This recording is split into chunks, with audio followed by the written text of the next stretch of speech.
구독과 좋아요는 큰 힘이 됩니다. 이제부터 나에게 필요한 사람인지 알 수 있는 얘기들을 하겠습니다. 세 부류의 친구가 있다. 첫 번째 부류는 음식과 같아서 매일 필요하다. 두 번째 부류는 약과 같아서 가끔씩 필요하다. 세 번째 부류는 질병과 같은 것으로 항상 피해 다녀야 한다.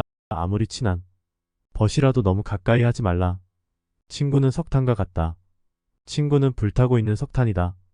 적당한 거리까지 접근해야 몸을 따뜻하게 할 수 있지만 그렇다고 너무 가까이 가면 몸을 뗀다. 악한 사람은 눈과 같아서 처음 만났을 때는 순결하고 아름다워 보이지만 금세 흙투성이가 된다. 악인들은 사람들 앞에서 처음에는 매우 아름다운 세계를 그려낸다. 온 세상이 은으로 덮인 순결한 설경처럼 말이다. 그러나 현실이라는 태양이 비치면 눈은 녹아 사라지고 온통 진흙투성이의 나쁜 세계가 펼쳐지게 된다. 악인이 나에게 아름다운 세계를 그려 보이더라도 결코 속아서는 안 된다. 다음날 눈을 뜨면 진흙투성이의 세계로 변해 있을 테니까 말이다. 애매한 친구보다 분명한 적이 낫다. 우리가 가장 상대하기 힘든 것이 이도저도 아닌 애매한 친구이다. 진정한 친구인가 아니면 적인가를 도무지 구별할 수 없는 사람은 상대하기 곤란하다. 인간은 친구를 만나면 누구나 속마음을 털어놓게 된다. 그런데 그 친구가 적인 것을 분명히 알고 있으면 그 적이 자기에게 요구하는 것과 요구하지 않는 것을 확실하게 알 수 있다. 그러므로 상대와 사귈 때 애매모호한 자세로 친구인 양하는 것은 비겁한 짓이다. 그러므로 애매모호한 친구보다는 차라리 확실한 적이 낫다. 나쁜 곳에 가서는 돈 주머니를 잘 단속하라. 인간은 선한 마음에 의해서 가끔 경계심을 풀게 된다. 돈 주머니를 빼앗기고 나서는 때는 이미 늦었다. 나쁜 환경에 있는 자에 대해서는 항상 경계하여야 한다. 향수 가게에서 일을 하다 보면 향수 냄새를 풍긴다. 인간은 같이 생활하는 사람의 영향을 받는다. 인간은 인간인 이상 크게 누구든지 주위의 환경과 보조를 맞추지 않고 산다는 것은 어려운 일이며 그러한 사람도 없다. 따라서 친구를 택할 때에는 항상 깊이 생각해야 한다.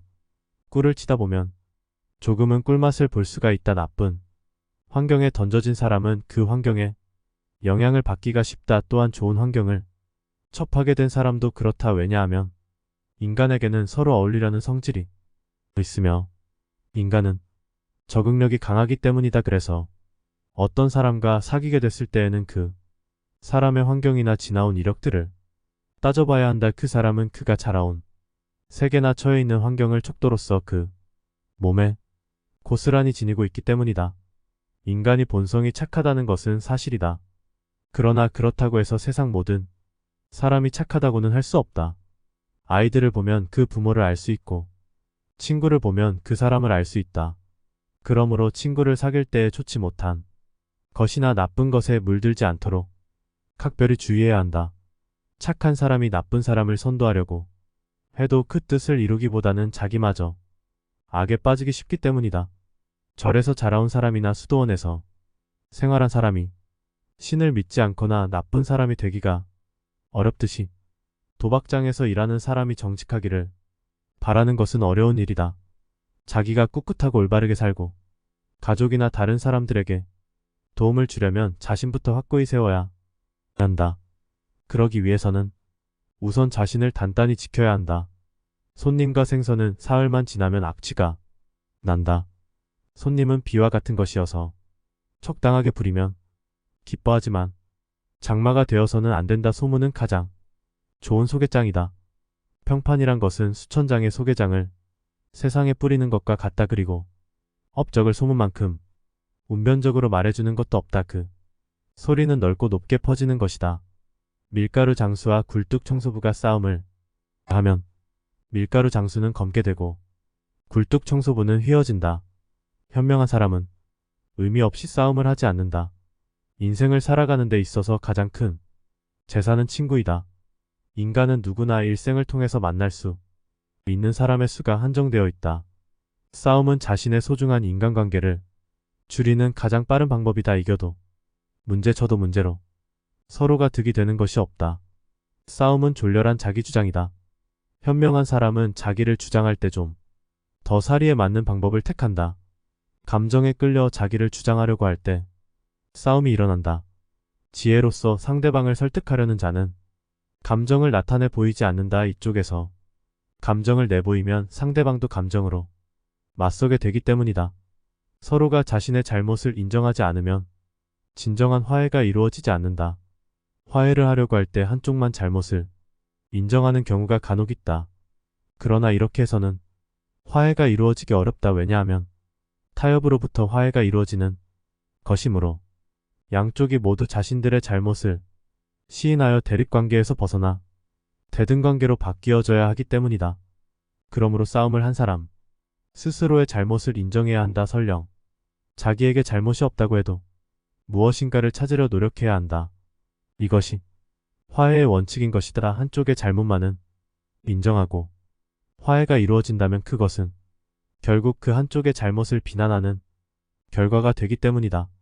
서로가 잘못을 인정하고 그것을 비는 것이 가장 좋은 화해의 방법이다. 낯선 사람의 100마디의 모략보다도 친구 한마디의 말이 깊은 상처를 남긴다. 사회라는 것은 많은 사람들에 의해서 조직되어져 있다. 그 많은 사람들을 이리저리 나누어 생각해보면 자기의 사회는 친구들에 의해 이루어져 있음을 알 수 있다. 또한 그들에 의해서 지탱되고 있음도 알 수 있다. 그런데 만일 인간에게 친한 친구가 없다면 아마 인간은 사회를 살아나갈 자신을 잃어버리고 말 것이다. 그래서 모르는 사람에게서 중상당하는 것은 그다지 큰 상되지 않으나 친한 사람에게 들은 한마디 말은 그것이 사소한 것일지라도 큰 상처가 되는 것이다. 따라서 친구를 비판할 때는 조심스러워야 하며 친구를 중상무력하는 일은 절대로 없어야 한다. 만일 조심성 없이 지나치게 비판하거나 또는 중상하면 그것은 스스로 자기의 사회를 파괴하는 꼴이 된다. 하나님 앞에서는 울고 사람 앞에서는 웃어라. 큰 소리로 내어 웃는다는 것은 분명히 즐거운 일이다. 웃음은 희망이며 여유이다. 웃을 만한 여유가 없는 사람은 궁지에 몰려 몸을 움츠리게 된다. 그러므로 이와 같은 웃음은 크게 나누어 가져야 한다. 그러나 만약에 울어야 할 경우가 생긴다면